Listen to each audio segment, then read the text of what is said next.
aggrieved by the content of the broadcast or the conduct of a broadcast station may lodge a complaint to the station and or write to the Director General, National Broadcasting Commission, number 20, Ibrahim Taiwo Street, Asokoro, Abuja, or send a mail via info@nbc.gov.ng. Please ensure that your complaint includes name of the broadcast station, title of the program, date and time of broadcast, and essence of the complaint. Also remember to include your name, address, telephone number, email, and append your signature. Note that your complaint must reach the NBC within 14 days of the queried broadcast. NBC, your right to quality broadcasting.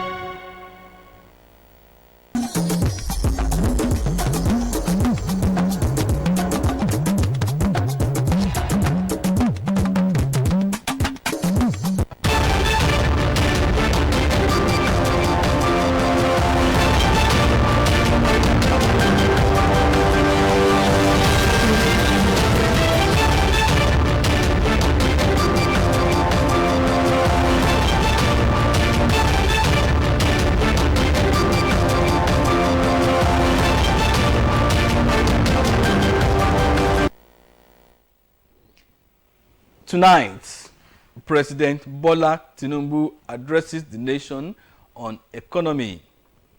Compressed natural gas-powered buses in Ogun State, plus presidential election petition court reserves judgment in PDP petition. Hello, good evening, and thank you for joining us on Channel 12 News at 7. I am Yemi Dalimo. President Bola Tinubu has appealed to Nigerians to look beyond their present temporary pains and bear with him as he takes hard but necessary steps towards repositioning the country to take full advantage of the future that awaits Nigerians.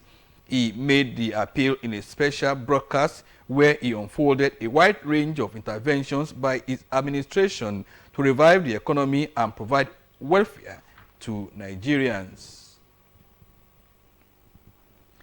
The House of Representatives has welcomed the planned upward review of the national minimum wage, assuring that it will consider and approve their proposal when transmitted to the National Assembly by the Presidency. In a statement, Chairman House Committee on Media and Publicity, Akin Rotimi, says the Green Chamber also welcomes palliative announced by President Bola Tinubu towards alleviating the adverse economic effects resulting from the removal of fuel subsidy. The House notes that interventions in the manufacturing sector through support for small and medium-scale enterprises as well as other integrated interventions will stimulate economic productivity, boost agriculture production, create jobs, and improve living conditions. The House promises to be alive to its constitutional obligations to effectively monitor all entities of government responsible for the deployment of palliative measures. To mitigate the effects of fuel subsidy removal on workers and residents, Ogun State government is said to roll out mass transit buses that will be powered by compressed natural gas. Correspondent reports that residents are lauding the initiative. Owolabi is a worker in Ogun State Civil Service who manages 15,000 naira fuel to and fro his Okemoson office within 3 days post-fuel subsidy removal. However, government's proposed conversion of buses to compressed natural gas will serve as a relief for him and others like Wole Shokunbi. With the introduction of CNG that will return us to pre-subsidy regime, I think it will be so beneficial. It is as if it should even start today. Very timely, because it will assist a lot.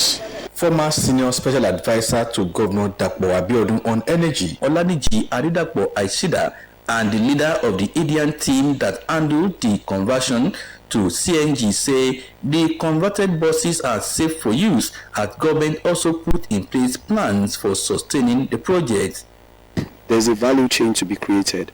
The government is going to invest in the workshops for conversions around the 20 local governments. Then we will have a PPP arrangement with private sector for refilling stations.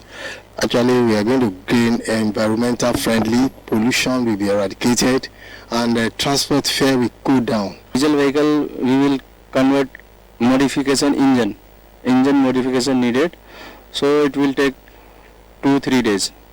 But petrol vehicle no need to modification engine, so it will take same day. Ogun State government knows that it is targeting the conversion of 2,000 diesel petrol buses to compressed natural gas, beginning with state-owned buses and then all mass transit buses owned by the private sector, and launch an e-mobility program for swapping all petrol-dependent motorcycles and tricycles with electricity-powered ones.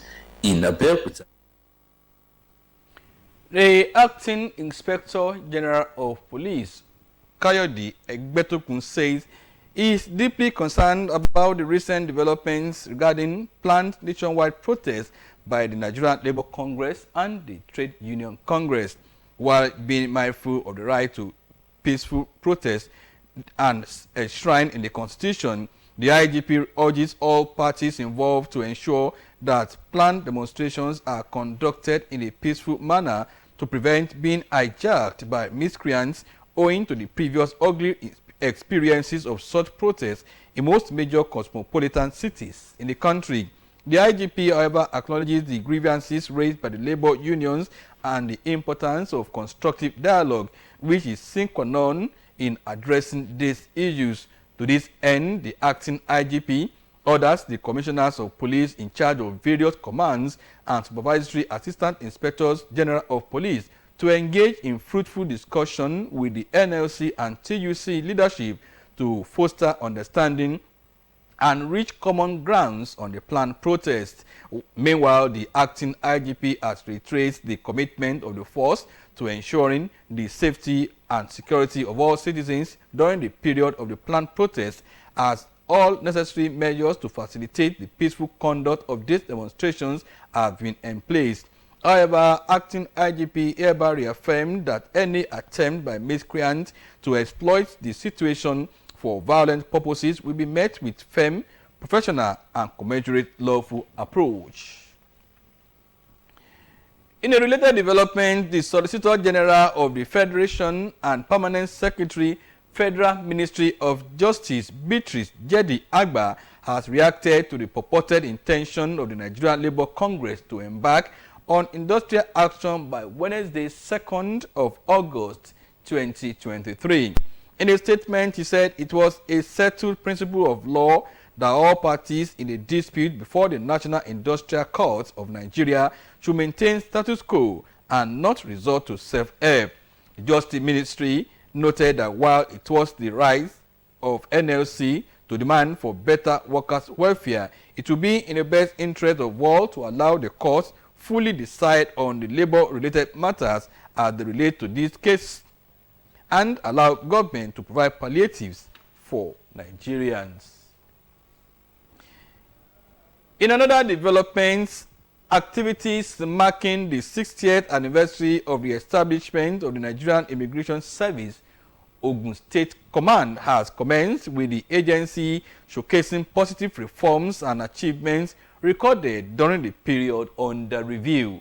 Kemi Orunsolu Sikiru was at the NIS State Headquarters in ABEOKUTA, where the State Commandant, Fumi Abosede, rolled out activities lined up for the celebration.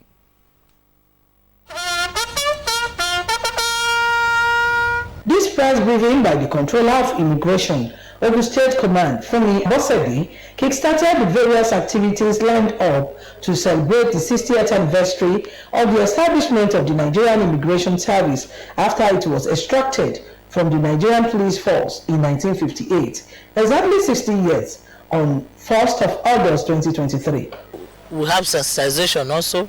We go to marketplaces, then we'll come back, talk to people, the applicants, relate with them tomorrow, let them know what they don't know, tell them more about immigration, our services, what we are doing. Not minding the heavy downpour, the controller led officers and personnel of the command on an awareness and sensitization work through major roles in Abeokuta metropolis to assure them of seamless service to the people. My officers, they should keep doing whatever they are doing well, they should keep doing it. That's my message to them. And they should make immigration a better service for people to call, people who are serving and people to come. Other activities lined up to mark the anniversary includes interactive section with applicants, enlightenment on the need to eradicate frauds in documentation. Also, a novelty march is scheduled between Nigerian Immigration Service, Ogun State Command and Nigerian Navy Command. An interactive section with stakeholders and sister agencies reclams the occasion on Thursday, 3rd of August 2023. The theme of the 60th anniversary is enhancing seamless regular migration. In Abeokuta, Ken Onsholu Sikiru, NTA. You're listening on to Channel 12 News at 7. The news will continue after this timeout. Please stay with us.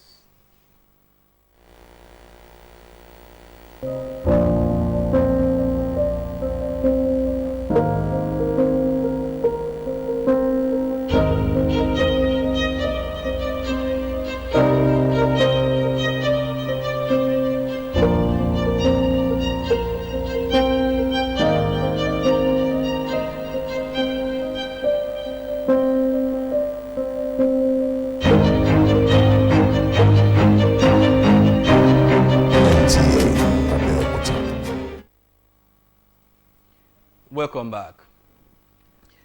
The Presidential Election Petition Court has reserved judgment in a petition filed by Atiku Abubakar and the People's Democratic Party, PDP, challenging the declaration and return of President Bola Tinubu to a later date. The five-man panel of justices, headed by Justice Aruna Simon Samani, gave the order after the adoption of final written addresses by all the parties in the petition.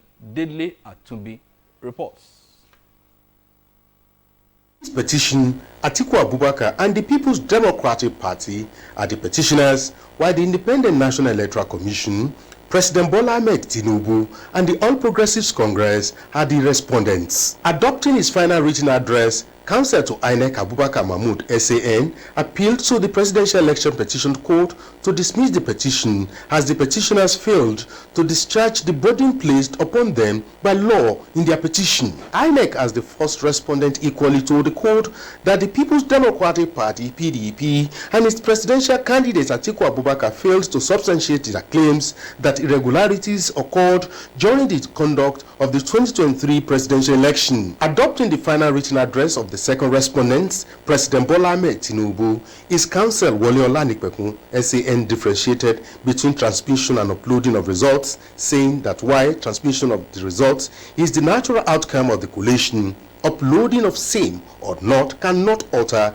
the results. Olanipekun SAN asserted that the PDP's line of arguments showed that the petitioners have abandoned their petition as they have not shown how many votes their candidate Atiku Abubakar scored, describing the petitioners as meddlesome interlopers. Olanipekun SAN said the FCT Abuja, being the 37th state in Nigeria, its status cannot invalidate the results from other states. Counsel to the APC, Lateef Fagbemi SAN, said the petitioners failed to prove the issue of alleged dual citizenship against President Bola Ahmed Tinubu. Fagbemi SAN urged the court to dismiss the petition, describing the petitioners as meddlesome interlopers. The respondents had earlier adopted their final written addresses on the preliminary objections raised on the admissibility of some documents tendered by the petitioners. In his response to the assertions of the respondents, Chris Uche SAN urged the court to grant the reliefs of the petitioners. Chris Uche SAN said the petitioners approved the allegations on the conduct of the February 25, 2023 presidential election. We all adopted our final written addresses, which are our final submissions in this case, summarizing all the evidence we tendered before the court. You saw all the witnesses we called, all the exhibits we tendered. So today we now summarized and adopted our submissions. Counsel to the respondents declined comments. The Presidential Election Petition Court has reserved judgments on the plenary objections and the main petition to a later date. With the groundbreaking of Jao Estate and ultra-modern terrace housing units located within Kenta Estate, NTA ABEOKUTA, things are looking bright as the project will fast-track reduction in the housing deficit in Ogun State and propel job creation and wealth generation. The proprietor of the project, who is a United States of America-based real estate developer, engineer Oladipo Famuyiwa, says it is his own way of giving back to the society. Akim Jimo reports.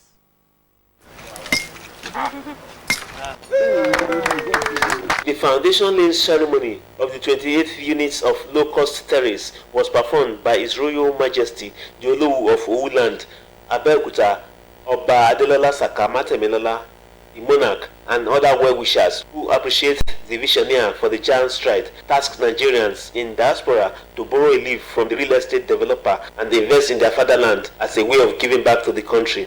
It's not just about the immediate employment to create, it's also the multiplier effects that we'll have and the inspiration that it will give to others who hitherto may have been sitting on the wall. When they see this sort of thing, hopefully it will also encourage them to be part of the development as well. Giving back to the system. Engineer Olafamuyiwa has, by this singular action, immortalized his name in the annals of history. I have always known Engineer Famuyiwa as a doer. Is a new dimension in property development in Abeokuta. We have been praying and clamoring for giant projects like this, especially in Abeokuta. And to the glory of God, we're happy that this is coming up at about this time. The founder, Jao Estate, Kenta, NTA ABEOKUTA, Engineer Oladipo Famuyiwa, explains the rationale behind the project. So I felt I should do a private estate that for years that will survive me, and people will be able to look at it and say this is truly an American concept that was done. Apart from creating 28 houses and creating 500 people to work here, it will also be a location that people can refer to and say, wait a minute, I went to this property, I stayed there. Students can learn of the way actual construction is done in the proper way.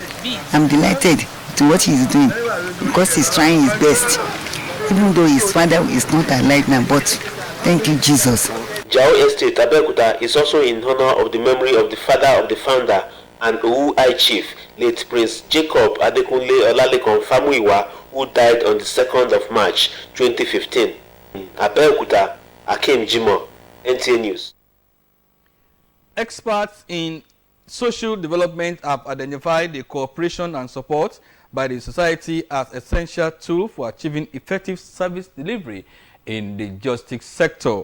Rising from this, the Chief Justice of Nigeria, Justice Olukayode Ariwola, is advocating a collaborative approach towards ensuring justice is served to all and sundry.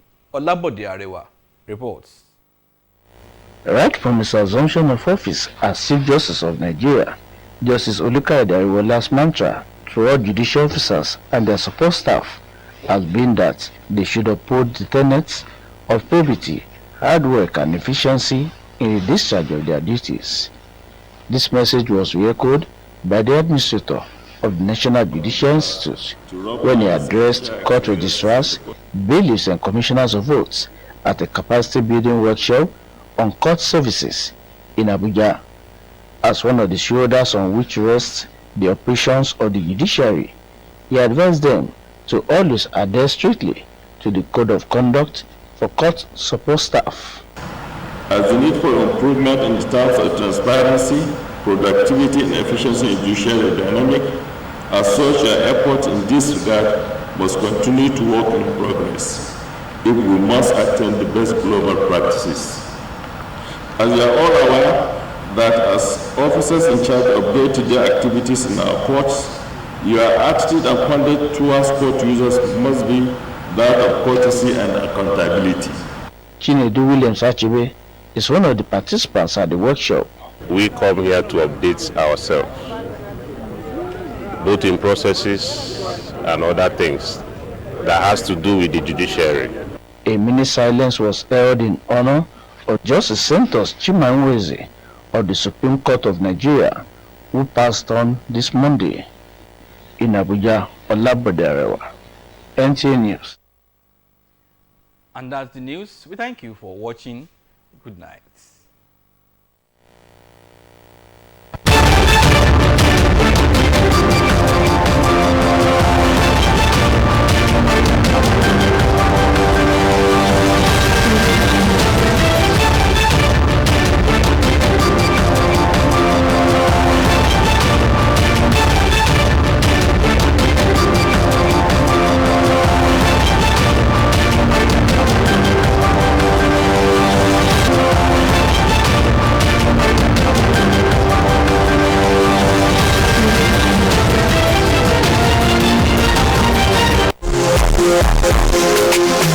For long-lasting quality, beauty, and value to your property, think Seiko Paints.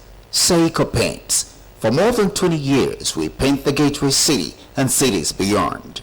Our products are available in retail and wholesale outlets throughout Nigeria. For further information, call the Chief Executive Officer, Managing Director, Seiko Paints Limited on 0803 674 9618 or 0803 725 5170. You can also reach us at 23 Olufemi Ajayi Street, Ifako Ijayi, Lagos, Nigeria.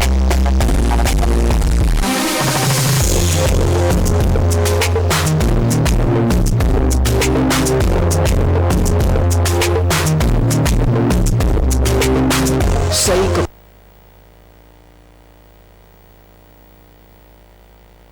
Paints, adding value to every